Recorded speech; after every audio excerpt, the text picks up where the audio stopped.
a nutritional therapist and a yoga teacher. So I'm going to put like a little wellness spin on this How to Love Yourself workshop.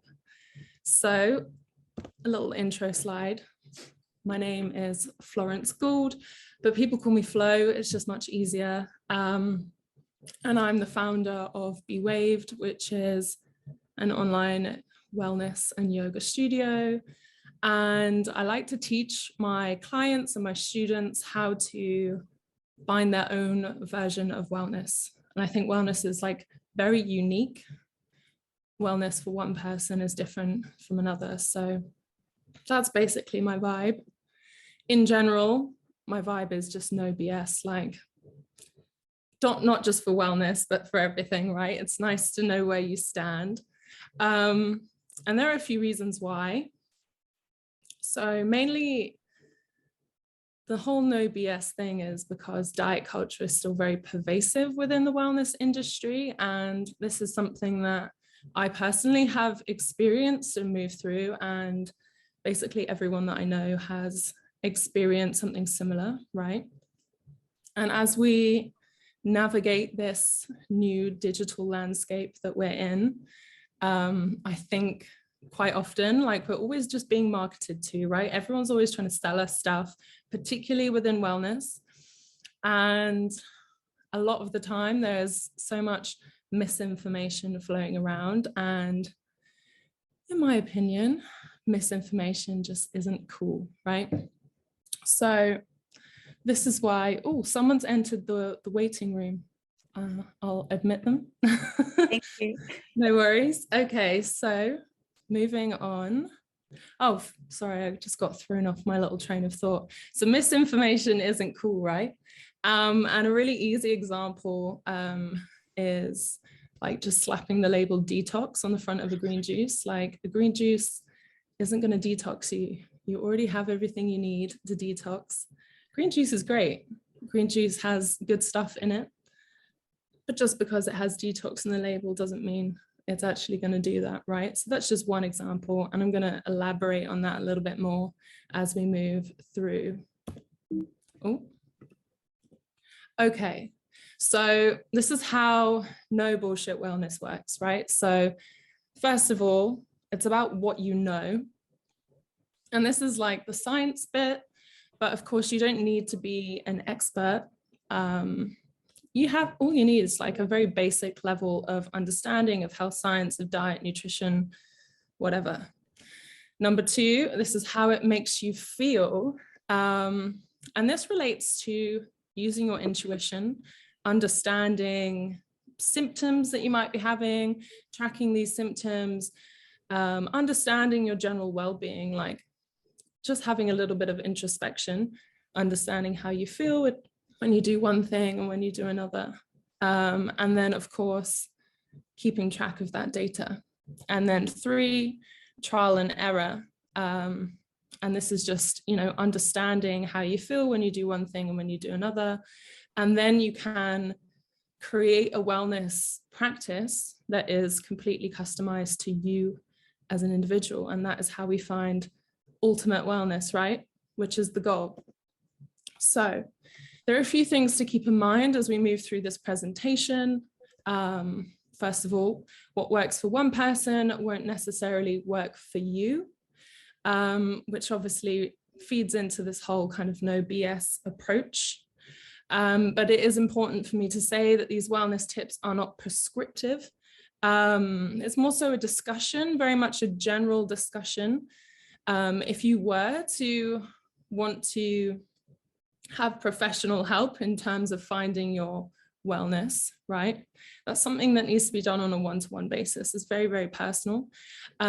So with that being said, everything that I'm going to say, please do take what sparks your curiosity, run with it, do some more research, and leave what doesn't feel right. You're more than welcome to just ignore anything that doesn't really feel like it resonates with you. You have my permission. Okay, so I'm breaking this down into 3 sections, trying to keep it as simple as possible, and eating, breathing, sleeping. right? Things we all love to do, things that we all need to do. Okay, so number one, eating. So we all know this, right? An optimal diet is high in micronutrients and it's low in toxic chemicals. This is like a general understanding. We all know this to be true. So micronutrients are antioxidants, minerals, vitamins, polyphenols, fatty acids, etc., lots of different words. We don't really need to know the ins and outs of what these things do. We just need to know what kind of works for us, right? And then toxic chemicals, this is excess of sugar, excess of salt, alcohol, trans fats, heavy metals, pesticides, all of these things that your body has to detox out of your system. And luckily the body knows exactly how to do this. We have our liver, kidneys, our lymphatic drainage system, the skin, the lungs. These are our detox organs. And as long as you are treating them with kindness, they know exactly what to do. So the point being is that active detoxing, something that you can do, is always about the emission of toxins rather than the addition of an expensive product, some special supplement, a potion or juices, although these things might have micronutrients in them. They're not necessarily going to help you detox, right? So the only way that we can detox is to remove toxins from our environment. With that being said, the most important thing that I'm going to tell you today very much relates to how you cook your food rather than what you choose to eat, right? Because I don't know you. I don't know what food you like to eat. I don't know whether you're vegan or veggie or a meat eater or pesky or whatever. I can't tell you what's best for you.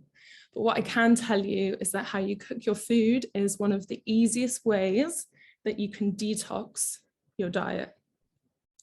So stop cooking with inflammatory oils. And this is vegetable oil, soybean oil, canola oil, rapeseed oil, margarine, any hydrogenated oil that's, olive oil spread, any liquid oil that has been made solid at room temperature. It goes through a whole process, right? Palm oil, seed oil. My advice to you is to put it in the bin. And I don't say that lightly because I don't like waste. I'm all about being sustainable. But trust me, this is the easiest way for you to very, very quickly, easy. It's very accessible. It's the easiest way for you to improve your health and well-being. So there's many good reasons why you want to omit these oils from your diet. And the main reason is that they're made of very unstable molecules. So when you apply heat to vegetable oil, for example, what happens is the bonds that hold the compounds together, they start to disintegrate, and this oil molecule starts to break down into smaller toxic chemicals. And then, of course, we ingest those things, right?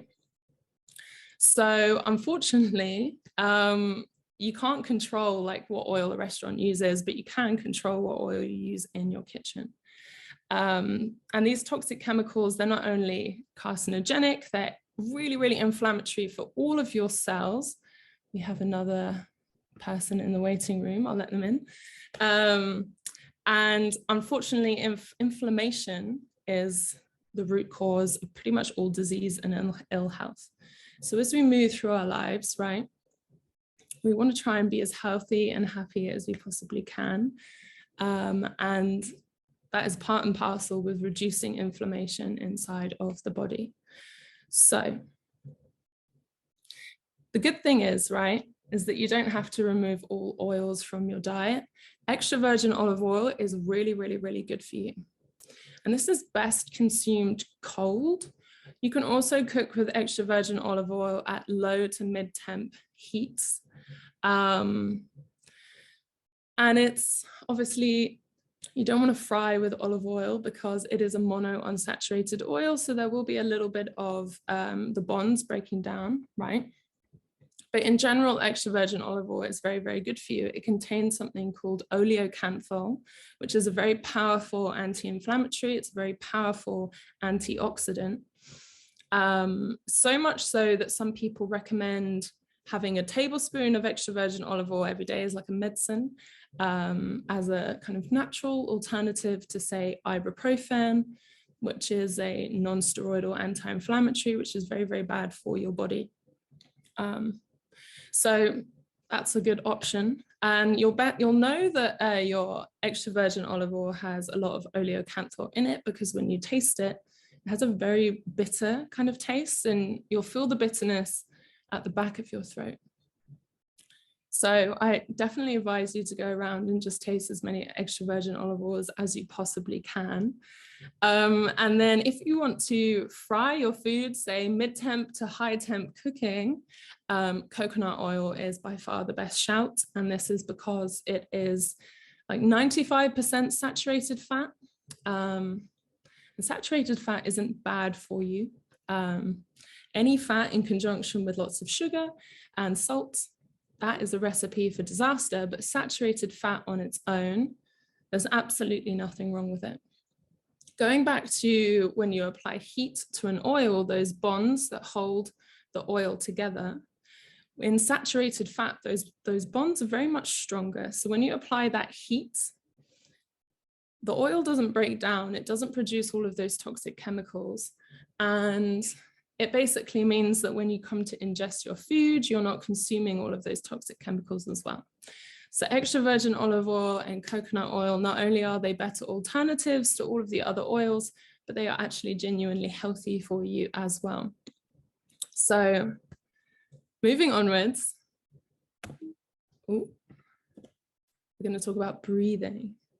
And I am obsessed with breathing. Obviously, we all are. We're human, we're alive, we breathe. But as a yoga teacher, the breath is the most important part of our yoga practice. So it doesn't matter whether you're meditating or you're doing your asana practice, your movement practice, the breath underpins everything. And we breathe in and out through the nose, nice and calmly. But we really try to strengthen the respiratory system as well, right? So in yoga, the breath work, the Sanskrit word for breath work is pranayama. And prana refers to the life force. This is the energy that we all have inside our body. And pranayama is the circulation of this life force. And using the breath is one of the most powerful tools that we have to circulate the prana, right? So with that being said, the yogis, many thousands of years ago, they figured this all out. Nose breathing is one of the the fundamentals of yoga. But we didn't have all of those modern scientific methods, right? The yogis, like thousands of years ago, didn't have CAT scans or any of the modern tech that doctors use to, doctors use to, make understandings of health science. But the science is now confirming what the yogis knew to be true. And that is obviously nose breathing is much, much better than mouth breathing. So nose breathing strengthens the respiratory system, it heats the air, it pressurizes the whole system, and it filters viruses and bacteria from the air that we breathe. It also increases your oxygen saturation, and that drastically improves your fitness as well. So if you run or you go out cycling, you do yoga, if you do any kind of physical fitness, breathing through your nose will drastically improve the rate at which you become fitter. And there's lots of other good stuff as well. It reduces blood pressure, and it improves lots of other wellness metrics as well. Mouth breathing, on the other hand, does the complete opposite. And James Nestor, the author of a really fantastic book called Breath, he goes as far as to say that mouth breathing actually takes years off your life. And he also says that humans are the worst breathers in the animal kingdom. So learning how to breathe through your nose is one of the easiest It's free ways that you can improve your well-being and show yourself some love. And this also relates as well to what we call in yoga belly breathing. And that's the opposite of paradoxical breathing. So paradoxical breathing is when you breathe very much in your chest, so the top third of your lungs. So if you all place your hand, one hand onto your chest, one hand onto your tummy, take an inhale as you normally would. And just notice, did you inhale into your chest or did you inhale into your tummy? You can exhale. So what I want you to do is just take a few more deep breaths in and out through the nose if you can. And what I want you to do is expand your belly before you expand the chest.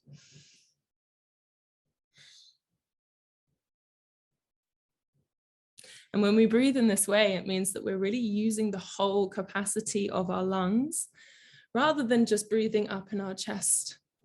Using that top third, we don't bring in as much oxygen as we need. We don't let go of as much carbon dioxide, and the breath just becomes a little bit stagnant.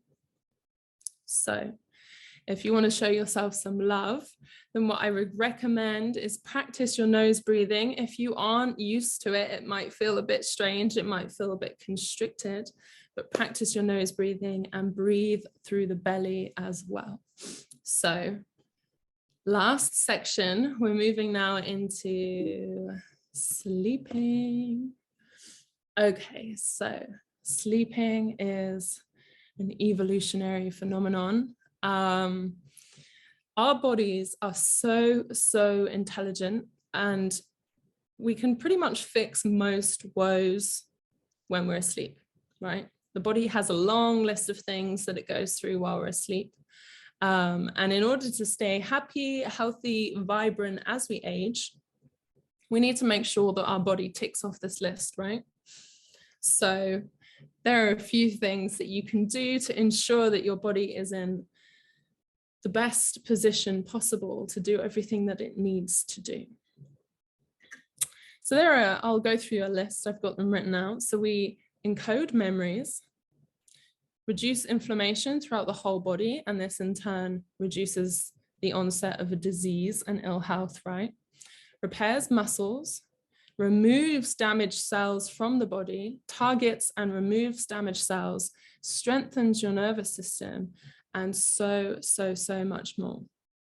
None of that can happen if your body's detoxing 4 glasses of wine or a couple pints of beer, you know?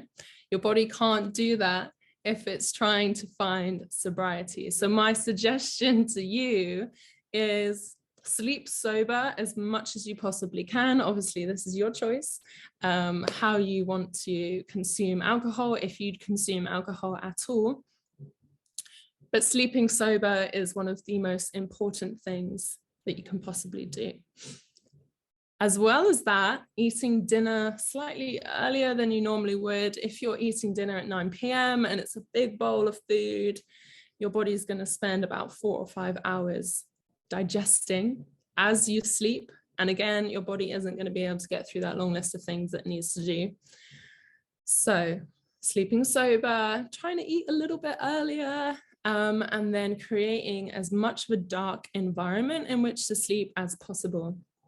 So whether that is having a little eye mask on or getting some blackout curtains, having sleep hygiene is fundamental to a good night's sleep. So we really want to increase the amount of time that we're spending in REM sleep, and we're spending in deep sleep. And this is where all of the healing happens.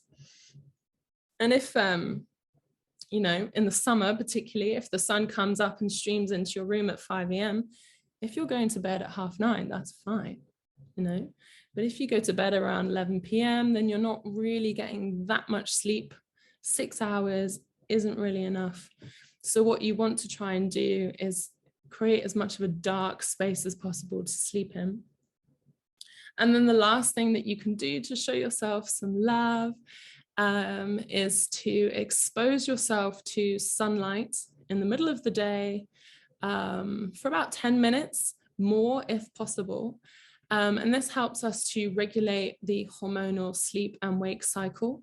So when we expose light to our eyes send a signal to a part of your brain called the suprachiasmatic nucleus, and it's located just above the roof of your mouth. And this is your body's body clock, right?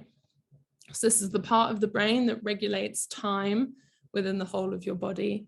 And this, the suprachiasmatic nucleus, is a great word to say.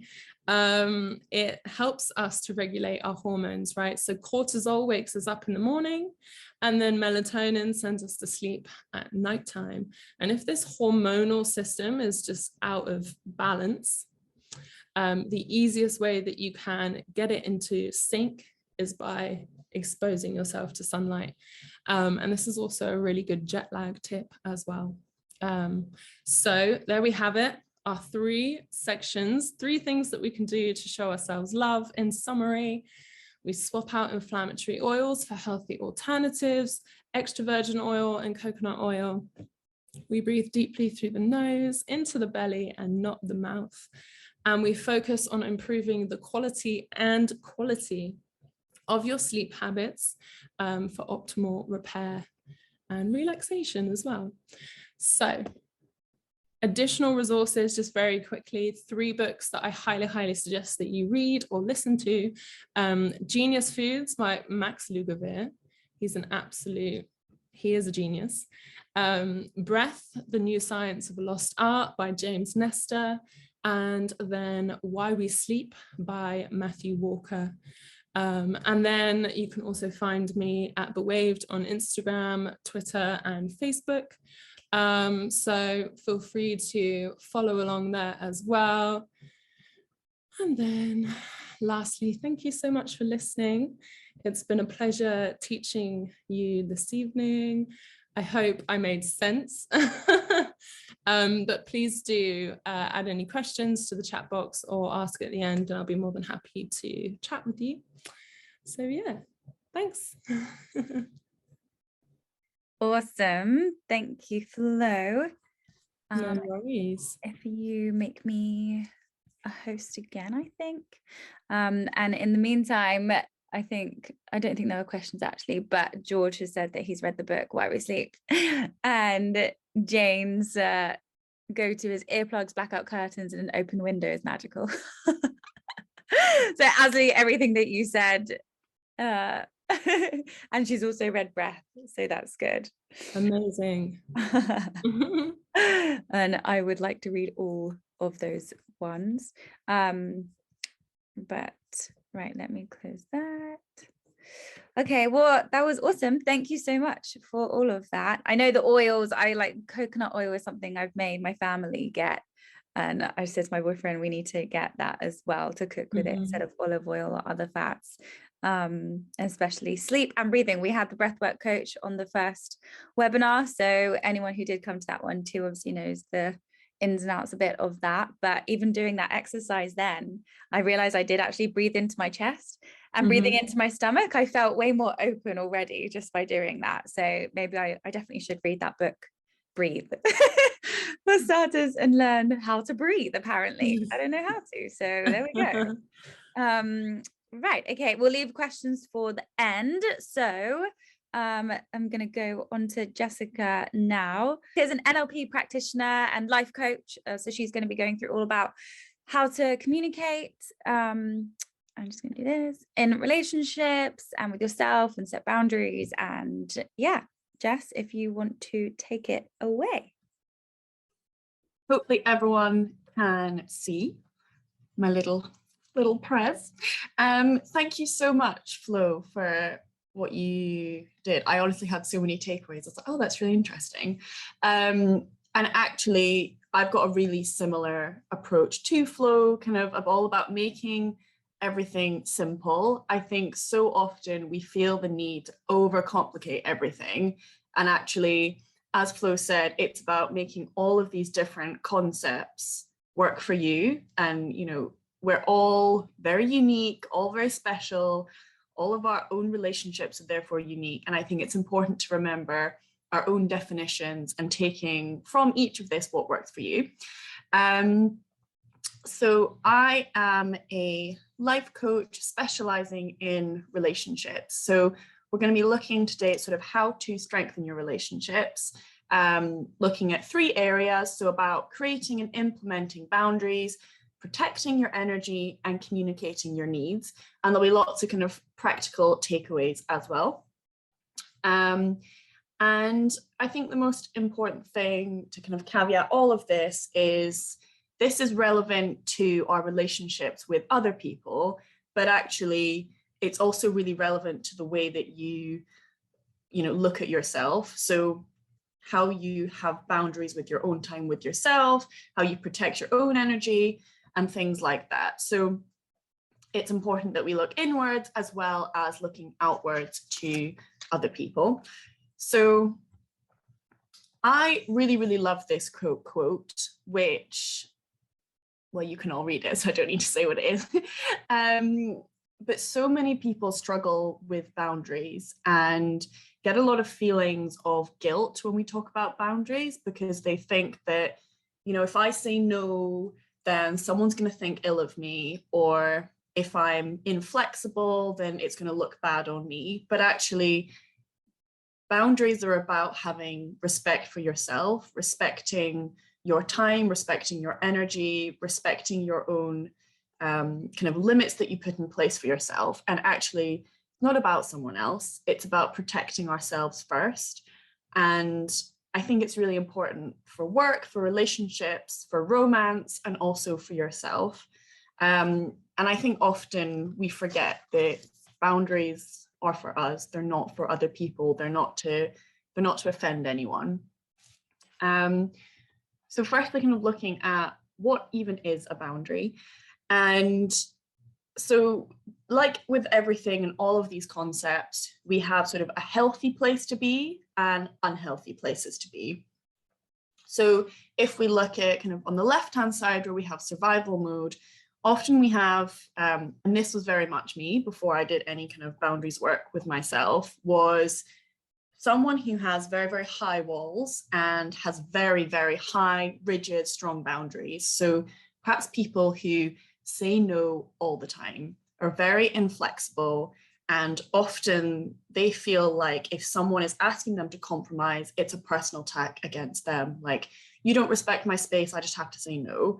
And I love the little picture of a castle, because that's how I always described it for myself, was I have these huge walls, no one's coming in. I just had huge, huge boundaries. And then on the other side, we have the victim mode, which, as you can see, if you don't have any boundaries, then people are going to come and screw you up on your lawn. And those are very much people who, we say things like, oh, they're a people pleaser. They're like our yes people who we just want, they just want someone to agree with them. And often they're people who have, maybe they think that they have boundaries, but often they just fall at the first sign of confrontation. And so what we have is sort of like a thriving mode in the middle, where we have boundaries and we implement them. But what's really important with that is actually there's a degree of flexibility in it. When we have our boundaries, it's not always going to be a complete no. It's not always going to be a complete yes. And actually, it's about understanding, trusting ourselves, but also trusting other people. When can we compromise? When can we be flexible? And it's important to look at that. So I wonder if you can just pop in the chat, perhaps, where you think that you are. I think it's always really interesting to see where everyone's at.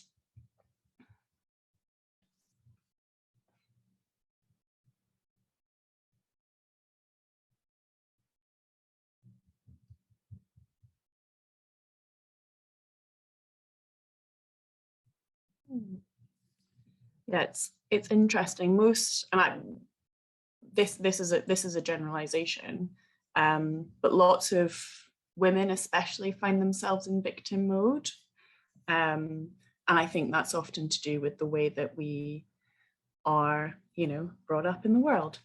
Nice picket fence for me. Well, lucky you. I love that. So yeah, it's great to kind of get a picture for where you all are. Some people usually when we talk about boundaries are like, I don't even know what a healthy boundary looks like. So here are just a few examples of some boundaries which are relevant to lots of different areas in life.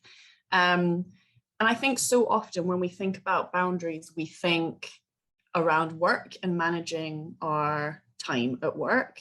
But actually, you know, I, for example, was sober for a very long time. So I did not drink at all on dates. Whereas now I'm very firmly like, I don't have more than one drink on a date. And that, you know, sometimes can be quite, someone put other people off guard, but actually that's about me. It's not about them. And it's important because it also means that the person who's receiving the boundary, you can see very quickly whether they respect you and respect your boundaries. And so it's important to voice that. And obviously we have no control over the way that people kind of receive our boundary, but it's a very clear indication of them and who they are. And I think that's probably one of the best pieces of advice around boundaries is someone will show you who they are the very first time that you try to implement a boundary. And so watch out for that, I would say. So here are just a few examples kind of with work, but also, oh, can other people hear me? Jane says she can't hear anything. It's okay. I'm just talking with her now. She's going to log off and come back in. Oh, thank you. Like, oh no. So yeah, so here's kind of a few examples of how they're relevant in work, but also in kind of other circumstances as well. And I think for so many people, it seems easier to implement boundaries in a workspace or in a professional setting. But I think particularly in romantic relationships or with friendships, we definitely don't keep those boundaries as firmly. So this is just a little bit of an exercise for you to do, a little bit of reflection time. So just give you a few minutes in terms of where do you think in the past, or you know, even in some kind of more recent times, that you have let things slide where you wished that you'd had a clearer boundary or you'd implemented a boundary sooner. And also just reflecting a bit on how it made you feel. So I'll just give you sort of a few minutes there.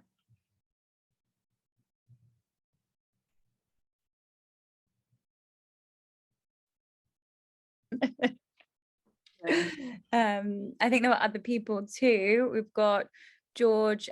He said, I was going to say before, I think I'm quite a yes person, but I'm very aware of it. / when too much is being asked, or if there's something I don't want to do. So there's a risk of boundaries not being set, but I can't think of when it's happened.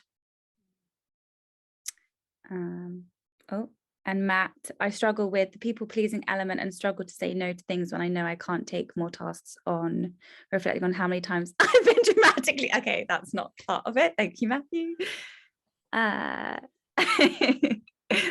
George, might sound obvious, but communication is the most important thing I've learned.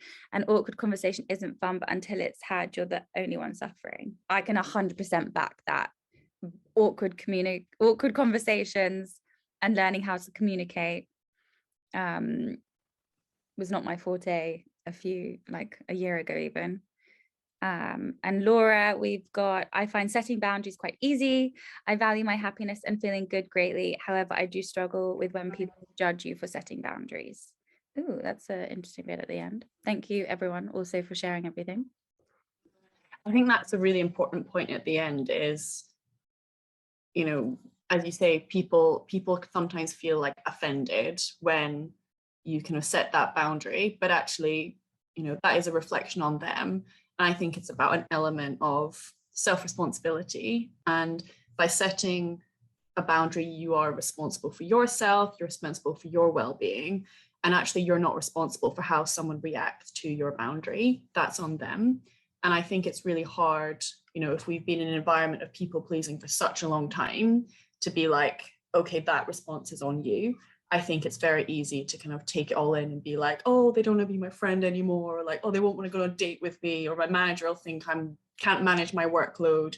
And actually, that's not on you. That's on them to how they think. And as long as you've communicated efficiently, that's all that really matters. And I think one of the kind of key parts in this is looking at how we then manage our energy around that. Because I think, you know, when we have wonderful boundaries and they're very healthy, it's very easy to kind of have lots of energy and kind of act from that place. But actually, so often, the reason that we let boundaries kind of slide, or maybe have too many boundaries in place and quite rigid boundaries, is actually because we're carrying a lot of weight and we feel very heavy, we feel very drained, and we're not coming from a place of sort of abundance, to use that cheesy woo-woo word. And so what I'd love for you to do is, hopefully you've all got a pen, paper, something with you that you can jot down a few notes. If you don't, please do run off and get one. I should have mentioned that at the beginning. And what I would love for you to do is draw a cup. So, you know, just like a glass of water, as demonstrated here.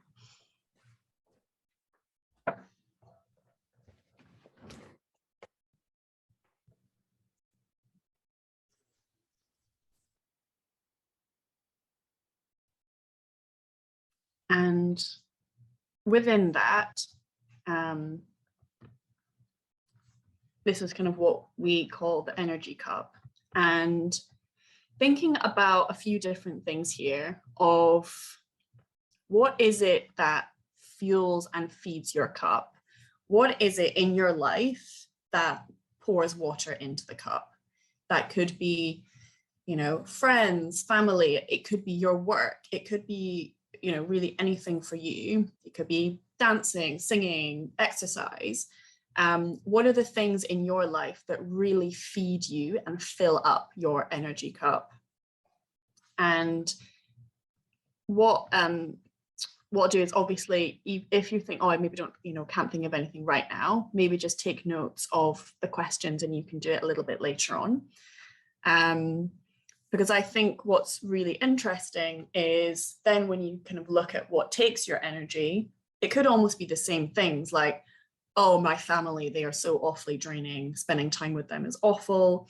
It could be, you know, even in reflection, I've had times where I was doing this exercise and I thought, oh, actually the person that I'm dating really takes my energy, and actually that's not so healthy. So it's kind of, it kind of makes you think about what's really going on right now. And so with the third bit up here, kind of what feels like a mutual exchange, I think it's really important to remember that there are parts of our lives which take from us and give from us at the same time.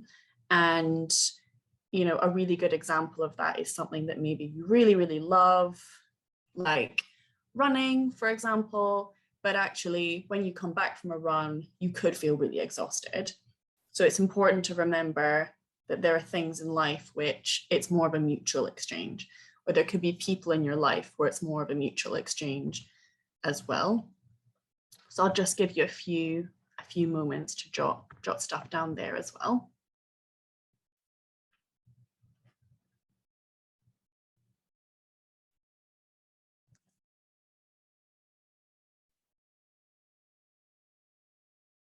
As I said, this is something that even if you just jot down the questions, you can pick this back up later. And also it's a really good exercise for, you know, when you feel yourself feeling amazing or you feel yourself feeling really down, to kind of think about, oh, actually, what's going on? What have I done today or this week which is really feeding me? Or actually, what have I been doing today which is really exhausting? And it's important to think about that, and maybe moving forward, being able to see where you can balance things. So I'll just leave this exercise for now. And we're just quickly going to show you a template for being able to communicate your needs. So whether that is boundaries and whether that is around conserving your energy, or it could be something completely different. And it's just a really quick and easy template to share with you. And it's just a simple 3-step process: fact, feeling, forwards. And it really is like what it says on the tin. You just articulate a fact of what's happening, how you feel around it. It's important that we don't just use facts. We also say how we're feeling, but also it's important that we don't just say how we're feeling. We have kind of evidence to back things up. And thirdly, what is the point in talking about how we're feeling unless we know, or we have some kind of option of what we want to do to being able to move forwards? And I think it's also interesting that moving forwards could be, I'm not sure what I want to happen. I just want to sit with you and talk about it. But it's just important that you have that consciousness of maybe what's coming next. So here are just a few examples. So the fact is, someone hasn't responded to your messages. This could be, in dating. This could be a friend, as you say, I'm just feeling disconnected with you at the moment. And then forwards, it could be love for you to go for a coffee. And it takes, what I found with this and what a lot of my clients say is, it's so simple and it takes away a lot of the, oh, I really feel like this, but I don't want to share that with them. And, a lot of the times when we want to express our needs, we often say a lot, but actually it doesn't have to be so complex. It just can be really simple as well. And then here's another example, perhaps to do with kind of project management. So kind of what's going on. Maybe you've got some exciting projects that you're working on and you've been asked to take on something else. You feel great. I'm doing amazing in my projects, but I just feel a bit overwhelmed. Maybe you can say to your manager, can we sit down and talk about how you can support me? Or maybe you could say to the person that you manage, I'd love to be able to talk about how we can manage our workloads together. So those are just 2 examples kind of different environments, but I just think keeping it simple, as Flo said, is just the best way to go. We don't need to overcomplicate these things, particularly when we're communicating. And then just have a few kind of thoughts to leave you with, particularly around these 3 areas. The first one is so important. Actually, it took me a very long time to get this. People are not psychic. As much as we want them to be, they're not mind readers. And so if you don't communicate your boundary or how you feel or what you think, how will they know? And it's so obvious, but it's amazing how many of us just don't do that. So that's something really important to remember. And I think with all of this is we're also in far more control of what's going on for us than we think. We obviously cannot control how other people react to us, but we're in control of a lot of things before we get to that point, like our mindset, our internal narrative, all of these things that we can control, or at least start to control. And kind of the most important thing is, we can't pour from an empty cup. And actually, it's really important that we learn where our energy is and learn to work with it rather than against it. So I hope this has all been useful. I know it's been quite a lot of kind of practical bits and pieces. Yeah, exactly, Jane. We can't control others, but we can control how we react. I love that. So I think we have a bit of time for questions. I will stop sharing. Yeah. Awesome. Thank you for that. There are definitely so many points on there that I don't know. I've just come to learn myself. I don't know about other people, but obviously we had like Laura and Jane say they're pretty good at boundary setting, and Matt and George. I'm curious for that.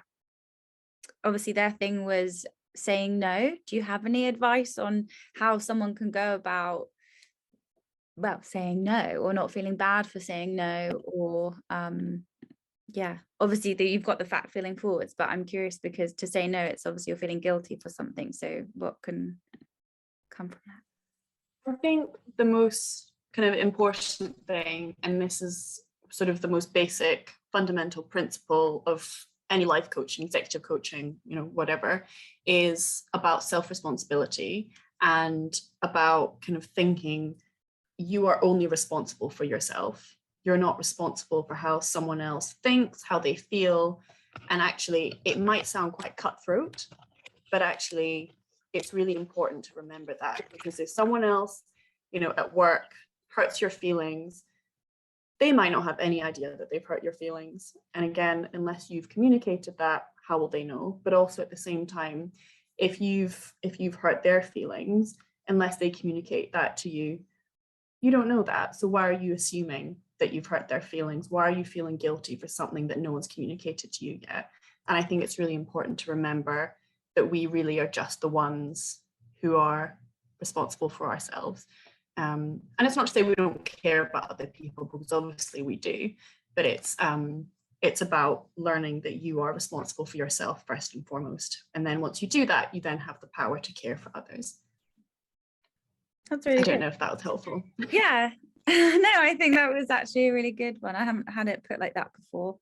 Kind of. And yeah, Jane said absolutely it was. And George actually wrote, can't control the ways that we can learn how to surf. Read it in a Christmas cracker.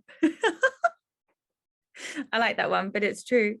Okay, I'm just going to stop the recording and then we can have the Q&A.